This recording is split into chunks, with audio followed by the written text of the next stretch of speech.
மாதிரி நிக்கிறீங்க?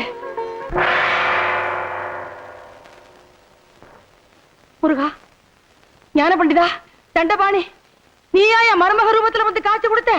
முருகா, ஞான பண்டிதா, தண்டபாணி, என் அப்பனே, முருகா, முருகா! வாங்க போய் பாப்போம். முருகான் சத்தம். முருகா, ஏடி ஏன் கத்துற?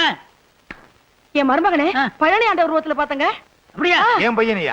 என் பையன் பழனி முருகன் வேஷத்துல பழனிக்கு போனான்னா அந்த பழனியில இருக்க முருகனே மலையில இருந்து அந்த பக்கம் குதிச்சு கேரளாவுக்கு ஓடிடுவாரு. எப்படி சொல்றீங்க? பெத்த அப்பனுக்கே உடனே போல இருக்கே, நம்மளை படைச்ச ஆண்டவனுக்கு இருக்காதா என்ன?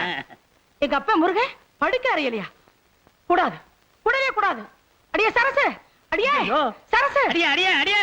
சரசு, யாரது? சரசு, கதவு தரடி. சரசு, என்னம்மா? ஏமா எதுவும் நடந்துடலையே? எங்க இது வரைக்கும் இவரு பேசிக்கிட்டே தான் இருந்தாரு. நம்ம சொத்தை எல்லாம் ரெட்டி பார்க்க போறாராம். உன் புருஷன் கிட்ட பழனி ஆண்டவர் அருள் இருக்கு. ஏமா சாந்தி முகூர்த்தம் எதுவும் நடக்கலையே? என்னம்மா சொல்றீங்க? ஆமா, இவனை கோமணத்தோட பழனி ஆண்டவர் கோலத்துல பாத்தாங்களா உங்க அம்மா? ஆமாம்மா, தீண்டல் கிண்டல் எதுவுமே நடக்கவே கூடாதுமா. அத்தை, நாங்க 2 பேரும் எப்ப ஒன்னா சேர்றது? அடுத்து வள்ளி தேவானையோட முருகன் எப்ப கல்யாண கோலத்தோட காட்சி தராரோ அப்பதான் உங்களுக்கு சாந்தி முகூர்த்தம். இந்த ஜென்மத்துல சாந்தி முகூர்த்தம் நடக்காது. பள்ளியை இவன் தேடி போய் அவங்க ஆலோலம் பாடி மாப்பிள, இனிமே நீங்க சோறு திங்கவே கூடாது. புல்லும் வைக்கலும் தானே? தேனும் தினமாவும் தான் திங்கணும். மாப்பிள பசி ஆறணும்னா எத்தனை படி தேன் வேணும்? 32 படி. சும்மா ஐயா. மாப்பிள, நீங்க மான்ல தான் படுக்கணும். இவன் மான் மேல படுத்தா மான் செத்துருமே. தோல் சம்பந்தி. என்ன தோல் சம்பந்தி, தோல் இல்லாத சம்பந்தி? சும்மா இருக்க மாட்டா நீ? மாப்பிள, இனிமே நீங்க மான் தோல்ல தான் படுக்கணும். சரசு, நீ காவிதான் கட்டிக்கணும். எந்த காரணத்தை முன்னிட்டும் நீங்க 2 பேரும் பேசவே கூடாது. போங்க போங்க. குத்திருவேன். ஏண்டா என்னடா பண்ணிக்கிட்டு இருந்த? இந்த தானப்பா சொத்து எவ்வளவு இருக்கு, தங்கம் எவ்வளவு இருக்கு, வெள்ளி எவ்வளவு இருக்கு, பணம் எவ்வளவு இருக்குன்னு கேட்க சொன்னீங்க. அதனால விடிய விடிய பேசிக்கிட்டு இருந்தியா? நம்ம திட்டமெல்லாம் பாழா போச்சடா. சரிப்பா, நடந்தவை நடந்தவையாக இருக்கட்டும், இனி நடப்பவை நல்ல வயலாக இவர் இருக்கட்டும். பெரிய அரசியல் தலைவர். அப்பா, இன்னைக்கு ஒரு நாளைக்கு அந்த பொண்ணை கூட்டிட்டு வாங்க. ஏய், நான் உன் அப்பன்டா. மறந்துட்டேன்.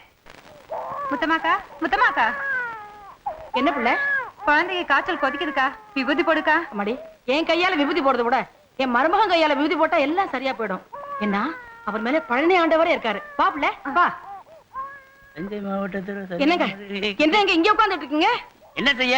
என் மகளும் மருமகனும் ஒண்ணும் சேரக்கூடாதுன்னு தானே உங்களை காவலுக்கு போட்டேன். இங்க உட்கார்ந்து பேப்பர் படிச்சிட்டு இருக்கீங்களே. பஞ்சாங்கமா படிக்க சொல்ற? அடியே, சின்ன சிறுசுக ஜாலியா இருந்துட்டு போட்டுமே, அத போய் பிரிக்க சொல்றீங்க. ஏன் மருமகன் மனுஷ ஜென்மமா? ஓ, தெய்வ பிரவியாச்சே. அவர் மேல முருகனே குடி ஒன்றிருக்காரு. நீங்களும் இருக்கீங்களே, உங்க மேல ஒரு பேய் பிசாசு அண்டி இருக்குமா? நீங்க இருக்கிற வரைக்கும் ஏதாவது அண்டுமா? என்னங்க, இந்த குழந்தைக்கு உடம்பு சரியில்லை, விபூதி போடணும். போய் சீக்கிரம் மருமகனை கூட்டிட்டு வாங்க. அத்தா, தாலியும் கட்டிட்டு இப்படி வேலையும் போட்டுட்டாங்களே சரசு. அத்தா,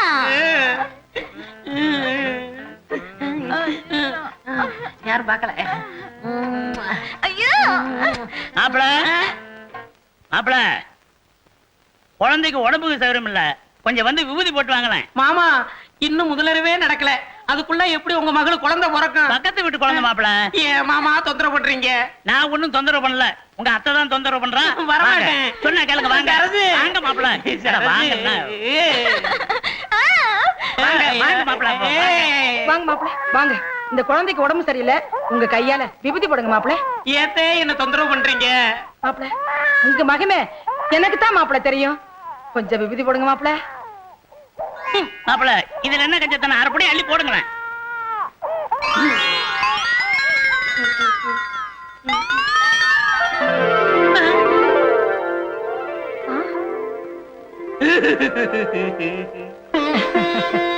என்ன சக்தி, என்ன சக்தி?